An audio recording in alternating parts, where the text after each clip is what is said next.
Hi, folks.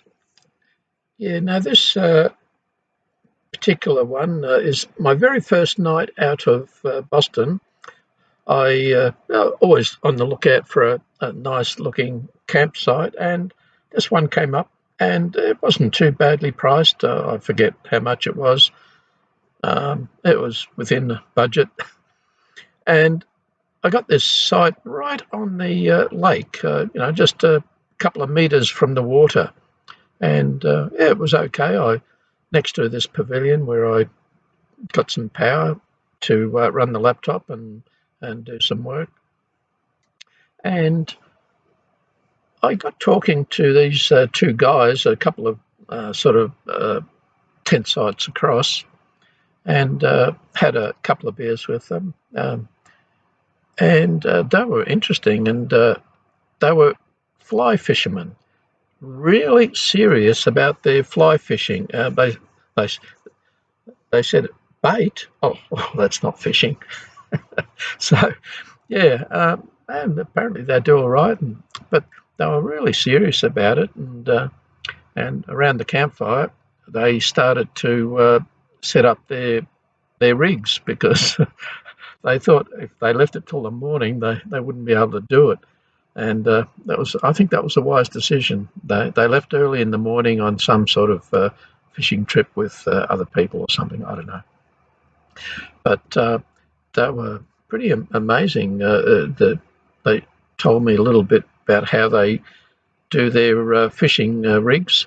And one thing in particular, one is that they use this special line. I forget what they call it, but it's apparently invisible to fish. And I can only say it's got the same refractive index as water to do that. And oh, geez, I wonder what it is. I should Google it sometime and find out what it is. It's called something like Magic Line or Fantasy Line or something like that. It's very expensive, yeah, of course.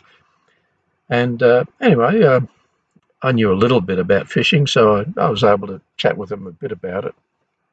And they did all that while they were sitting around a campfire drinking beer. But the story got around to America, of course, being an Aussie there and about guns and so on. And one of them, of the two, he said, "Oh yeah, I've got an AR-15." I went, "What?" And I said, "Why did you get that?" And he said, "Oh, because I could." Oh my God!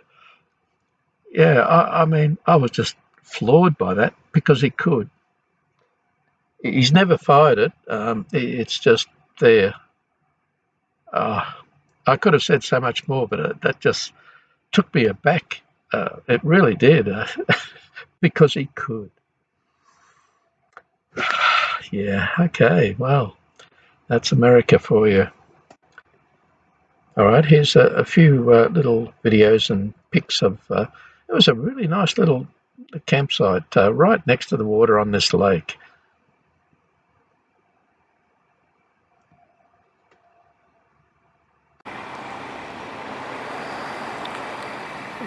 This is your typical shops in Connecticut, at least. It's like little malls just on the side of the road with either one or many shops. A little bit like Australia, but just more of it. Like across the road, restaurant and pub. Over here you've got Bed Bath & Beyond, some bread place, Dick's Sporting Goods, and another little tiny sort of enclave of shops. And to get from one to the other, you have to drive. And this particular, there's a Advanced Auto Parts one there. Another one you've got to drive to. And this one here, there's a few shops, but so often there's just one, like a row of houses, but each of them is a business and on a busy road, and the only way to get from one to the other is to drive. I fear Australia's heading that way a bit as well, but this is just over the top. Oh, it's the way it is. It's 8:15 in the morning. I had an interesting first night boondocking, as they call it, where I don't pay anyone, I just park.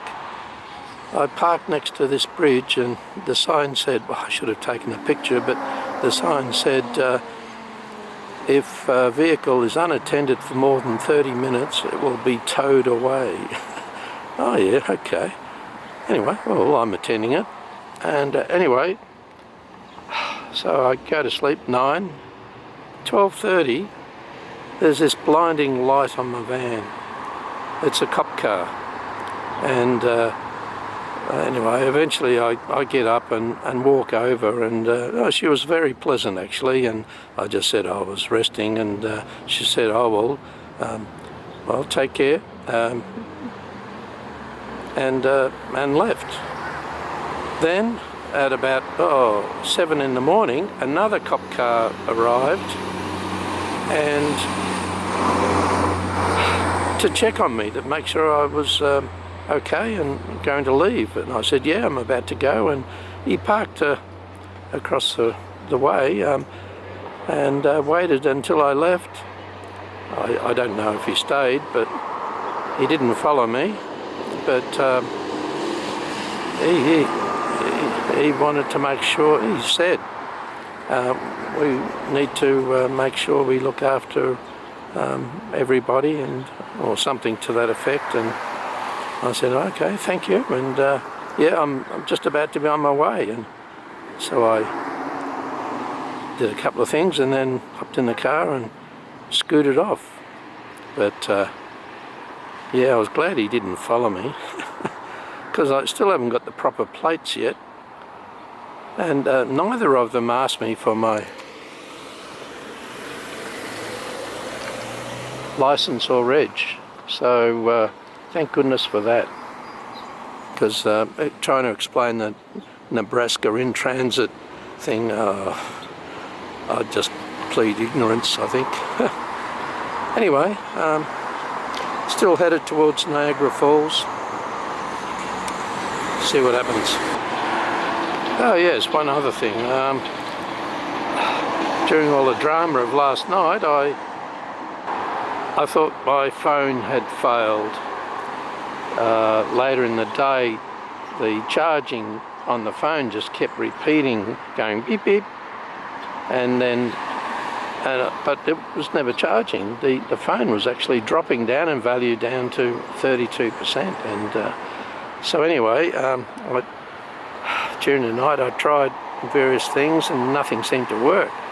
And eventually I put the phone on the laptop, and now it's charging, so thank goodness for that. So as far as I can tell, the problem is that little cigarette lighter plug-in with USB outlets on it has died. It wouldn't even charge my spare battery, so that's when I knew that it was no good, and it was just maybe just providing a little tiny signal, and that's about it. So that's why I'm stopping here, to try and find a new USB to adapter for the cigarette lighter.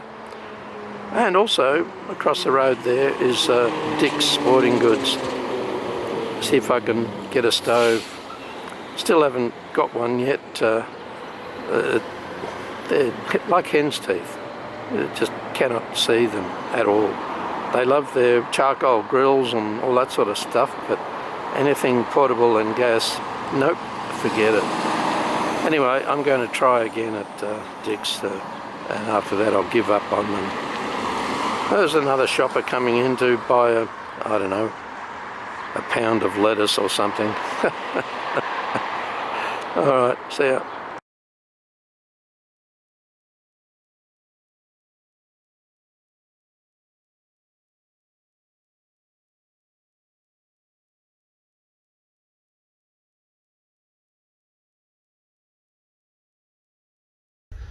Right, here's my campsite here, there's my van. Nearby neighbours are making a barbecue there to make some hot dogs. But what a sight, hey? I mean, how nice is this? And here I am doing some video editing. Yeah, I'm under this pavilion here, and there's power, so it's. I mean, how pleasant is this? It was only $35 US. I mean, it's still a lot of money, but compared to everywhere else, that's quite reasonable. Now, there was a noisy guy with a boat and trailer. He's disappeared, fortunately. Can you hear everyone? Yeah, I'm going to have a shower as soon as I've finished editing and uploading. Fortunately, there's some Wi-Fi here, so I'm taking notice of it, because otherwise, well, my T-Mobile that I've got on my phone is okay, but yeah, it's like any mobile service, it's never fantastic. Anyway, what I'm doing is I'm finally editing the day I get onto the QM2. I'm sure it's something Guy will like to see. All right,